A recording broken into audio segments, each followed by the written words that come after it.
Tim, there's a lot of debate in art whether it can actually make social change. Yeah. And I've been thinking about that. And I was looking at a work by Duchamp in MoMA collection called 3 Standard Stoppages, which bizarrely Duchamp said is his most important work.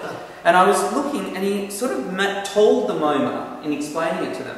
He said that it was based on an idea by a philosopher called Max Stirner, who made a distinction between insurrection in art, which he thought was possible, against the possibility of revolutionary. Because a revolutionary can never truly exist, because they set up new laws that they submit to, which is the opposite of what they were trying to do in the first place. Yeah, well, that's exactly right. And then on top of that, that art itself is particularly implicated in society, because it's such a socially constrained thing. So how can art break out of that? So in this work, 3 Standard Stoppages, what Duchamp attempts to do is to highlight that bind.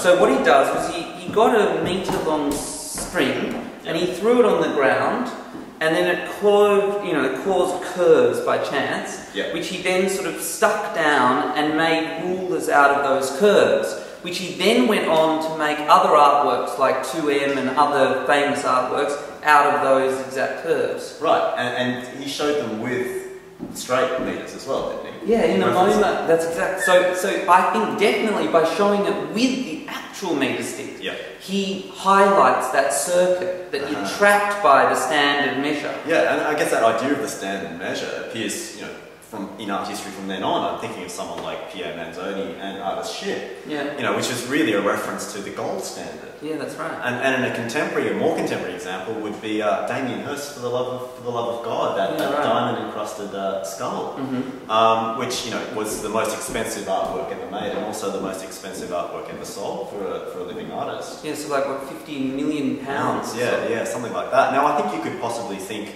through his practice, through this term insurrection as well, because he's copped a lot of criticism for this. Yeah, well, a lot of people think that, I guess what do they think, that somehow he's a sellout, that he's actually only interested in the money. Because obviously with that, what happened was that they made it for £14 million, and then they sold it for £50 million, but he, in fact, is one of the people that he sold it back to. So he ends up having equity in the $50 million, as really an investment banker. That's it, so it's artist as investment banker.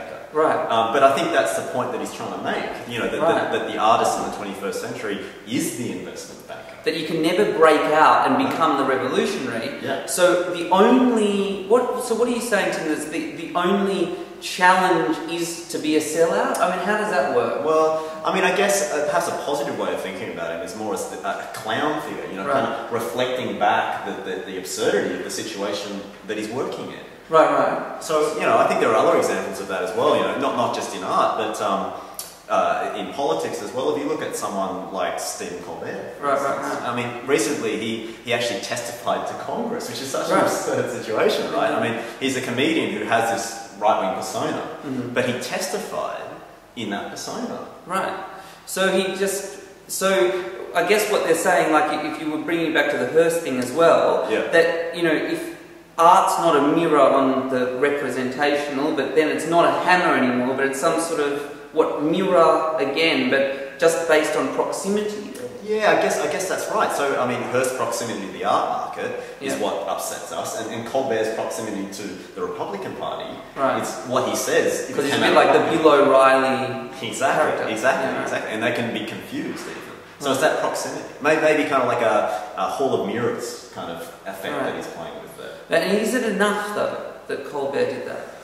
Well, that's the question, isn't it, Ollie? Because, I mean, what alternative is there? Right. I mean, it's sort of interesting that there was a big fight within the Dadists, which I remember in the Burroughs trial, because Breton obviously ends up as a surrealist who is quite political. And the fight in 1921 is he says to Zara, well, what's the point of this nihilism? If you're so anti the society, he asks Zara, why don't you make your own laws? And what Zara answers is, I am lazy and cautious. Wow, that's a great way. Yeah. So he just neglects to do something. Yeah. And I mean, maybe the artist we've looked at talks about just then, all embrace notions of that. It's not just art. Again, I mean, I'm thinking of the former High Court, Kirby, Justice Kirby, and his remarkable response as to why he's a monarchist. It's not because he believes in the Queen. It's because he hasn't got an answer for what should replace that. It's the most distant form of control that he can handle. See, and that just sounds irrational too. So then, what's the point of our freedom then? What's the limit of the freedom? Is just this bubbling up of some sort of moment of freedom enough? Is that insurrection enough? Yeah, I mean, oddly enough, maybe Duchamp gave us the metaphor in that work, where the most we can actually hope for is moments where we become the curvy standard.